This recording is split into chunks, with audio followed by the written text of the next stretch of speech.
Breaking news, new controversy in the Jodi Arias trial. We are just days away from learning whether Jodi will stand before a new jury to find out if she lives or dies. Tonight, uproar, new uproar over a new movie trailer based on Jodi's crimes. Will this bloody and brutal movie poison the jury pool for her retrial? Good evening. I'm Jane Velez-Mitchell. 12-year-old girl had her first orgasm. I every day, sometimes 2-3 times a day. Are you serious? What is your understanding of the word skank? Oh, so smooth. And it goes so, it's so good. The defense was trying to portray Jodi as a victim of the sexuality of Travis Alexander. I'm going to tie you to a tree and put it in your ass. If you didn't want to be tied up to a tree, why would you go up and look for a place where he could do that? You make me so horny. Center stage, a phone sex tape scandal. You're bad. You make me feel so dirty. Jodi convicted of premeditated murder in the brutal killing of her ex-boyfriend, Travis Alexander. But still, she doesn't know she's going to spend the rest of her life in prison or be executed by lethal injection. The jury hung on that crucial issue. But now, a new movie walks viewers through how prosecutors say this terrible crime happened with no shortage of blood and horror, showing exactly how cops say Jodi lured Travis into a vulnerable position, stabbed him 29 times, slit his throat, shot him in the face, and then tried to cover her tracks. Watch this just-released trailer of Dirty Little Secret from Lifetime. All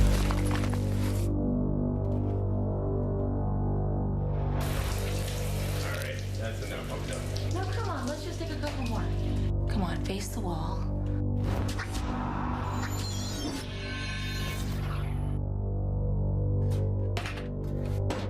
Jodi Arias' Dirty Little Secret. Let's debate it with our expert legal panel. This Lifetime movie coming out June 22nd. Could it taint the jury pool for a penalty phase retrial, beginning with Wendy Murphy, former prosecutor and author of And Justice for Some? Could it poison the jury pool? The jury pool has already been poisoned with sexual cyanide. I mean, what could possibly be wrong with a movie that shows the brutal nature of the crime? That's what she did. The fact that she is still in a fog, a fake fog about it, doesn't matter. The jury already knows. Whatever else people want to debate about this case, the gruesome nature of the crime is the one thing that is not in dispute. Janie Weintraub for the defense. Absolutely, it's going to taint the jury pool. And what Wendy said is ridiculous because the movie takes a little fact and a little fiction. In a courtroom, we get rid of the fiction. We just want the facts and the evidence before them. We don't know what perspective it's from, but I presume it's from a prosecutorial perspective. And even as the foreperson said of the jury that heard the evidence, he believed she came from a dysfunctional family. He believed she was abused by Travis. This movie won't portray it. The jury should not be exposed to anything like this, and I sure hope the jury is sequestered for penalty. Whoa. The jury... Listen. Wait. The jury... That is so wrong, Janie. The jury only got to hear facts, not fiction. Somebody forgot to tell Jodi she was 18 days of fiction. What planet are you on? Oh, give me a break. You can't play a movie. You can't play a movie that's going to prey on the most carnal and primordial emotions of people while the jury that's going to decide in America, where we're supposed to be sophisticated and live by notions of justice and law, that these people who are out there who are going to be these jurors are going to be exposed to something that preys on their emotions as opposed to facts and evidence like a sophisticated society should. Another guy who missed the whole trial. You missed the whole trial, too. The whole trial. Let's not Maybe you should learn a little bit about evidence. Were you living under a You need rock? to learn about evidence. Are you kidding me? That trial was a joke, a circus, manipulating emotions. What would Did you be watch the saying? trial? What would you be saying if there was a movie that was good for Jodi? Give me a break. That is the most dishonest argument I've ever heard. Don't lie. That's Don't lie outrageous. to the audience and say come that on. trial had something Lie to to do the with audience. truth. You It know was, what? You'd be saying the I complete think we can opposite all if there agree was a to movie disagree on that issue. Come on. We are now learning that Outrageous. one of the 4 people that wanted to give Jody life as opposed to the death penalty when they hung was the 4-person. Listen to this from KDVK. How did you vote? Okay, so this is the exclusive, because I've never said it on air before. I did come down on the side of life. You're one of the 4. Yeah. All of the testimony that I listened to and that I actually heard, as well as read, that I do believe that he verbally and mentally abused her. I want to bring in Travis Alexander's dear friend, Dave Hall. You just heard what the jury foreman said in an interview. Essentially saying that he voted for life because he thought that Travis had emotionally and verbally abused her, although he did not say physically. And we know she made a lot of claims about that the prosecutor said were outright lies. What do you make of it, Dave Hall? You know, what couple in America out there hasn't had some type of an argument, a disagreement, maybe even called each other names in the heat of passion? How on earth does that ever justify letting Jody escape the maximum penalty, death penalty, simply because he thinks that they were in an argument at some point? It blows my mind that he said that. And you would like to see a retrial on the penalty phase. I know that. Have you been talking to Travis Alexander's family? These people who we saw day in and day out over the course of this very long trial, who spoke at the victim's impact statement, who said their lives have been shattered. What do they want? I mean, we've been in this waiting game now for weeks wondering what's going to happen. Are they just going to say, no, we can't afford it, we're not going to go forward? Or are we going to go forward and all end up back in Phoenix again and retry that penalty phase, the life or death phase again? What does the family want? Nothing has changed with the family. They're all united and standing firm with the same position. They want Jodi Arias to have the death penalty for the crime that she committed against Travis Alexander, their brother. And it doesn't matter that their lives are going to be shattered again. I mean, his sister is a police officer in Carlsbad, California. She's going to have to travel from California to Arizona. All of that falls by the wayside. They want it happening again. Right, Dave? It's a huge inconvenience for everyone in the family, but they want justice served, and whatever price that costs is just what it costs. All right, let's go out to the phone lines. Kathy, New York, your question or thought? Kathy, New York. Hi, Jay. Nice to speak to you. You know, I'm really, really torn about this show, Dirty Little Secrets. First, I think the name is off, because we know that's not true. Second of all, I really feel that the timing of this movie is horrendous. How dare Lifetime actually put this on the air before they've done to a sense of what she is. She's guilty and she's going to be put to the death penalty. And for the family, I hope the Arias family does not in any way profit from anything from any media that goes on. If we find they're not going to profit from this. Here's the thing. I could tell you about this movie. Nobody's going to profit from it except Lifetime and people they're working with. The Arias family is going to profit because they didn't sell their story. We all know the story. It's out there for free. We all sat through the trial. Anybody with a pen and paper watching this trial could write a movie script based on the trial itself, which was public information. So rest assured, nobody whatsoever will profit from this movie in terms of Jodi Arias or her friends or associates or her family. That ain't gonna happen. Now, Jodi promised that she would be a model prisoner if the jury let her live. And I actually visited the jail that she was in and is still in right now as we speak, the Estrella jail. Sheriff Joe Arpaio, that controversial sheriff out in Arizona, told me, yeah, she's been very well behaved. Listen to this. She just had one small disciplinary problem, I think, extra crayons or whatever. But she's hasn't caught crayons, you know, when you make posters. I'm from New England, but she hasn't caused us any problems for the past 4 years she's been in this jail. All right, but now we're getting new information. A new discipline report we just obtained shows Jodi had a spotty record. The report said she accumulated 14 infractions, including attacking another inmate, hiding pens under her sink and in shampoo bottles, hiding creams, and possessing 19 unauthorized pictures. So I've got to wonder, because when I was there talking to Sheriff Joe Arpaio, he said, and we'll show you some food, that when you break the rules, you are forced to eat that bread. And I actually held it up, and frankly, I ate it, and I thought it tastes pretty good because I'm a strict vegetarian, and it's got like a lot of vegetables and soy in it. But they put them on bread and water if they break the rules. Now, Wendy Murphy, former prosecutor, Sheriff Joe told me, and we've called him a couple of times, that she was pretty good. Now we're seeing this report saying she was hiding. By the way, you can hide pens in a lot of places. You might want to come to me for a second because I have a little demonstration for you. They said she was hiding pens. Well, we'll get this. See, look at that. I got another one right here. Whoop. And I've got another one somewhere. I hid them, and now I can't remember where I hid them. But just the point being that it's easy to hide pens, Wendy Murphy.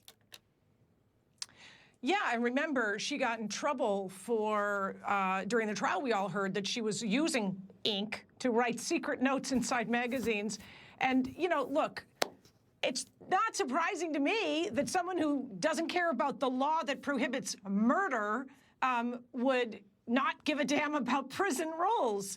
She doesn't, so what? So she's disobedient in prison. I mean, the woman has not suffered at all, in my opinion. I've got to wonder, and if she's also not suffering in prison. Listen, I want to ask Dave Hall very quickly. Why is it important, Janie? Because of future dangerousness, and that could be an aggravating factor when looking at the death penalty. And when you do a penalty phase, the prosecutor might use that information if she tries to say that she's not violent, that she has been compliant in prison, and that she does have, you know, a future redeeming value. They would come back with this to counter. Now, remember, in penalty phase work with aggravators and mitigators. With a pen? Oh, yes. What is she doing with a pen? Stabbing people? Oh, Wendy, a discipline mark is a discipline mark, and in penalty phase. Well, you said she was violent. I mean, ladies, I want to tell you something. A pen could be used for violence, Wendy. Come back to me. It's ridiculous for to 1 be second. discussing these pens. Come back to me for 1 second, because I found the pen that I was hiding. It's right here. But it's very easy to hide them, and I even forgot where I hid them, so there you go. Listen, a couple of questions we're going to answer. Do you think that Jodi Arias is enjoying the infamy of having a Lifetime movie based on her? That's a question I think Dave Hall will be interested in, and we're also going to do a little experiment. There were a bunch of questions that Jodi Arias didn't have to answer from the jury because the judge said they're not appropriate. But we're going to ask our panel the same questions and see what they think Jodi would have answered. Stay right there.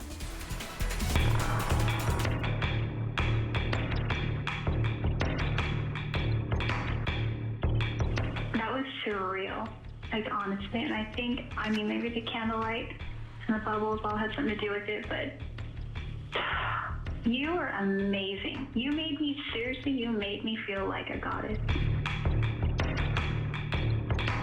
Finally came to, I saw there was blood on my hands. And you enjoyed the Tootsie Pops and the Pop Rocks, correct? You think that the braids are hot, don't you? I think cute is more appropriate. Oh, I love the braids. In Arizona, jurors can ask questions of a witness. The jurors asked Jodi Arias more than 200 questions. Well, they wanted to ask even more, and now we've gotten hold of some of the many questions that the judge said, no, we're not going to ask her that. It's irrelevant or it's too prejudicial. These were never asked of Jodi Arias, but the jury wanted to know. So we are going to do an experiment. We're going to ask those questions that Jodi never answered to our expert panelists and have those panelists answer as if they are Jodi Arias. They can take into account that she is a known liar. Here's question number one. It reads, quote, it was brought up earlier in the trial that you had breast enhancement done while living in the house with Daryl. Can you explain why you did this given the financial straits you and Daryl were experiencing? Starting with J.D. Weintraub. As Jody, she would say, well, I didn't really think that that would make a difference, and I did think that the money problems were going to go away soon, and it had already been planned. In retrospect, I guess it wasn't a very sound judgment. I guess I was just very young. Brian, if you were Jodi Arias, how would you answer that question? I guess I'd have to guess by saying she would say something to the effect of she did it to please the man she was with. And I base that on the fact that this was a theme that her defense team brought out during the trial. You know, she tried to do things to please Travis. So if I had to guess, I would say that's probably how she would testify. Well, I want to go to Dave Hall, who was a friend of Travis Alexander's and knew Jodi, and of course saw her in action with Travis. Why do you think she got breast surgery right before she met Travis, when she was having severe financial straits? Her house was about to go into foreclosure, and she was going deeply into debt. Oh, wow. You're asking me to try to figure out why Jodi Arias does half the things that she does. Yeah, I honestly think she would blame it on Daryl and say Daryl wanted him, so I was just going along with it. That seems to be her modus operandi. All right, let's go to a question number 2. Now, Jodi admitted to lying about how Travis was killed, but only after she was caught red-handed. So here is the next question. Considering all of the lies you've told and admitted to, would you consider yourself to be a pathological liar? And I'm going to throw that one at Wendy Murphy. Again, you're Jodi Arias being asked, considering all the lies you've told and admitted to, would you consider yourself a pathological liar? And you're on the witness stand. Oh, no, I wouldn't call myself a pathological liar. If I did stretch the truth, it was solely to edify Travis. All right. Let me ask you a question, J.D. Weintraub. What do you think the real answer to that question is? And again, I'm going to read it. Considering all of the lies you've told and admitted to, would you consider yourself to be a pathological liar? Because the problem with Jodi Arias, beyond the horrific killing that she committed, is that she has zero credibility, less than zero credibility. She is a pathological liar. Well, I think there's a difference between, in all seriousness, between being a pathological liar and being somebody who just kept trying to spin and lie her way out of every web, and it became bigger and bigger and bigger, as does happen. I think the truth of the matter is that she got caught so deep she couldn't get out of her lies. But the reality is, does she consider herself a pathological liar? No, and I don't know that she is, because I think that many things she testified to were true during the trial. Wendy, I have to give you a chance to respond to that one. Oh, my God.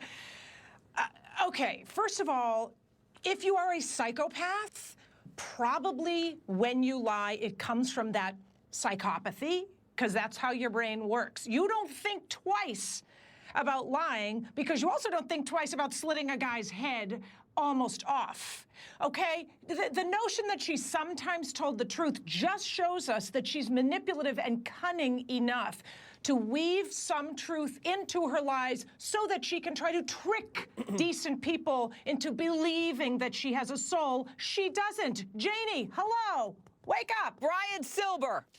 You know, I kind of agree with aspects of what both of them had said. I agree with Wendy. You know, when you look at the checklist of things that a person has to exhibit in order to be considered a psychopath, I see a lot of things that Jodi Arias has. And I almost feel like as we watch the testimony that lying to her is not something that makes her feel bad. It's a tool she uses to help herself. That said, I also agree with Janie that there definitely are parts to her story that were truthful. And we know that because, for instance, there's an audio recording. You would have never believed that Travis said he wanted to tie her to a tree and sodomize her unless it was an audio tape. So we know she's both a liar and a truth teller. But again, I also happen to think she's probably a psychopath too. And on the other side of the break, we're going to try to figure out whether Jodi Arias is terrified that a Lifetime movie has come out and will premiere soon that shows the killing that prosecutors say happened, what she did to Travis? Or is she delighted by the attention that she's getting as a result of this horror? That's on the other side. When he on my face and throws candy my way and walks away without a word, it kind of feels like I was a prostitute.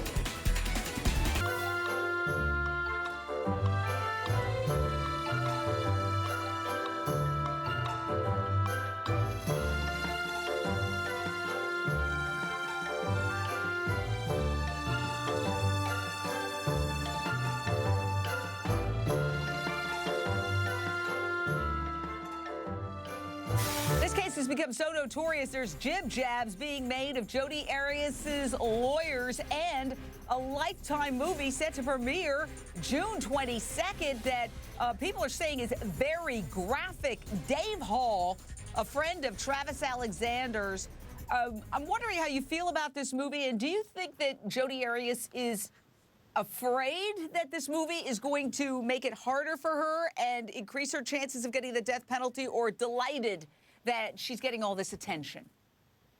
Well, obviously, it's Jodi delighted that she's getting all this attention. Jodi has never met a camera that she didn't like. She's like that bug headed towards the bug zapper. Even though he's seen thousands of other bugs get zapped, she just can't control herself. And her attorneys are begging her, please don't go in front of the camera. But she doesn't listen to them. She jumps right in front of the camera. In fact, if they made the death penalty televised on pay-per-view and she knew cameras were going to be there, I think she'd be back in favor of it. Ouch. Wow. Well, don't hold back, Dave Hall.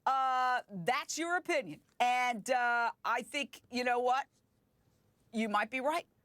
I don't know. She has said that she wants to die. She said that right after the verdict. Jane, she begged for her life. She went before that jury and she allocuted and begged to live. And she gave all the different reasons why she wanted to live and what she would do with her life, even accepting the fact she would be in prison for the rest of her life. So the fact that she made that comment right after a verdict. She also did a TV interview where she said death would be the ultimate freedom. That's on camera. It's on tape. And she said she thought she'd have a long life, and she doesn't want to live behind bars, and she asked for the death penalty. Now, this is Jodi Arias' problem, Brian Silber, a criminal defense attorney, as she says two things within a very short period of time, and they're polar opposites. What's one to believe? Well, I think when this comes back before whatever jury she ends up having, I think the focus is going to be on her mental health. And the comments that she made immediately following the verdict can be explained by the stress of the moment. You know, obviously it was a very stupid thing for her to do. It was a very egotistical thing for her to do, probably was manipulative, but you can't deny the fact that she was just convicted of first-degree murder, and no person, I don't care who they are, is going to be in the right frame of mind. 10 seconds, Wendy Murphy. Can I just say one? Look, she said that to give her lawyer a reason to file a motion to withdraw because they wanted to buy time before the death penalty part of this case. Please. That always benefits the bad guy. Please, spare me. I wrote about this at my website. Really, how does that benefit her in this case? Tell us what the benefit is. Don't indulge her lies. What's the benefit? You're not that stupid. What is the benefit? You are not that stupid. Tell us the benefit. All right. What is the benefit? She lost the motion, settle down, settle down. All right, thank you, fantastic panel. And boy, are you fiery today.